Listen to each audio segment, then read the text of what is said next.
අනනසිම්නිකා Korean exam හෙල්ප YouTube channel එකට සාදරයෙන් පිළිගන්නවා. අද එපිසෝඩ් එක ඉම්නිදා ඉම්නිකා කියන කොරියන් ග්‍රැමර් කොටස් ටික. ඉතින් මේ ඉම්නිදා කියන්නේ පොදුවේ භාවිත කරන මේක නාම පද සමග තමයි යොදන්නේ. මේකේ අර්ථය තමයි ඉම්නිදා කියන්නේ වේ කියන ගෞරවාර්ථයෙන් අර්ථය තමයි ගෙන දෙන්නේ. ඉතින් මේකේ යම් දෙයක් යම් කෙනෙක් හෝ යම් ස්ථානයක් හැඳින්වීම සඳහා ඉම්නිදා යන වචනය භාවිත කරනු ලබනවා. එනම් කොරියානු භාෂාවේදී වේ යන අර්ථය ඇගවීම සඳහා ඉම්නිදා භාවිත කරනු ලබයි. ගෞරව භාෂාවේදී යොදා ගන්නවා මේ ඉම්නිදා කියන එක. ඉතින් අපි දෙවැනිවට ඉම්නිකා කියන එකේ අර්ථය බලමු. ඉතින් මේකේ ප්‍රශ්නාර්ථය තමයි ගෙන දෙන්නේ. ඉතින් නාමපද සමග යොදන්නේ මේක. මේකේ අර්ථය වේද කියන අර්ථය තමයි එන්නේ ගෞරවාර්ථය.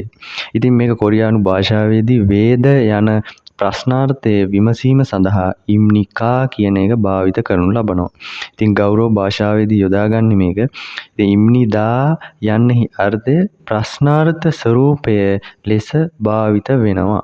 ඉතින් අපි පොතේ අභ්‍යාස බලමු. 52 පිටුව බලන්න.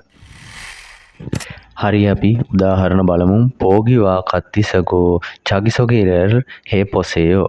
මේකේ කියන්නේ මේ චගිසොගි එක වාගෙම කරලා බලන්න කියලා. ඉතින් ඉරම් කියන්නේ නම ආකුම් කියලා තියෙනවා. එතකොට කුක්චොක් රට තොන්තිමොර ටිමෝරේ කියලා තියෙනවා. ඉතින් අන්නනසයෝ අයිබෝන් ඊට පස්සේ ආකුම් ඉම්නිදා ඒකේ ඉම්නිදා කියන්නේ වේ ආකුම් වේ. තොන්ත මොර සරම් ඉම්නිදා. ඒ කියන්නේ තොන්ති මොරි මිනිසෙක් කියලා කියනවා. මිනිස්සෙක් කියලා කියනවා. ඉතින් මේ වගේම උදාහරණ අනිත් පැත්ත ඔයාලා කරන්න ඕන.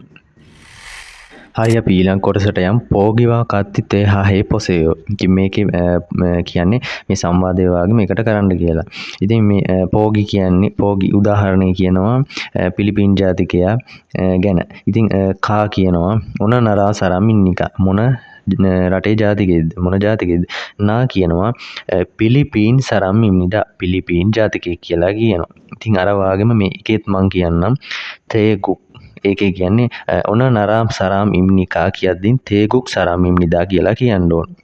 ඊට පස්සේ දෙවැනි එක ඔන නරා සරාම් ඉම්නිකා කියද්දී අපි කියන්න ඕනේ මියන්මා සරාම් ඉම්නිදා.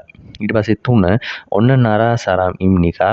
ඒකට පස්සේ අපි 3ට කියන්න ඕනේ කාම්බෝදියා සරාම් ඉම්නිකා. ඒ වගේම ඔන්න නරා සරාම් ඉම්නිකා 4 වෙනි එක බංගලාදේශී සරාම් ඉම්නිදා කියලා කියන්න ඕනේ. ඉතින් මේ වගේම ඔයාලත් අභ්‍යාස කරලා බලන්න. ඉතින් මෙවැනි වීඩියෝ බැලීම සඳහා කොරියන් එක්සෑම් හෙල්ප YouTube channel එක subscribe කර share කර සහයෝගයක් ලබා දෙන්න.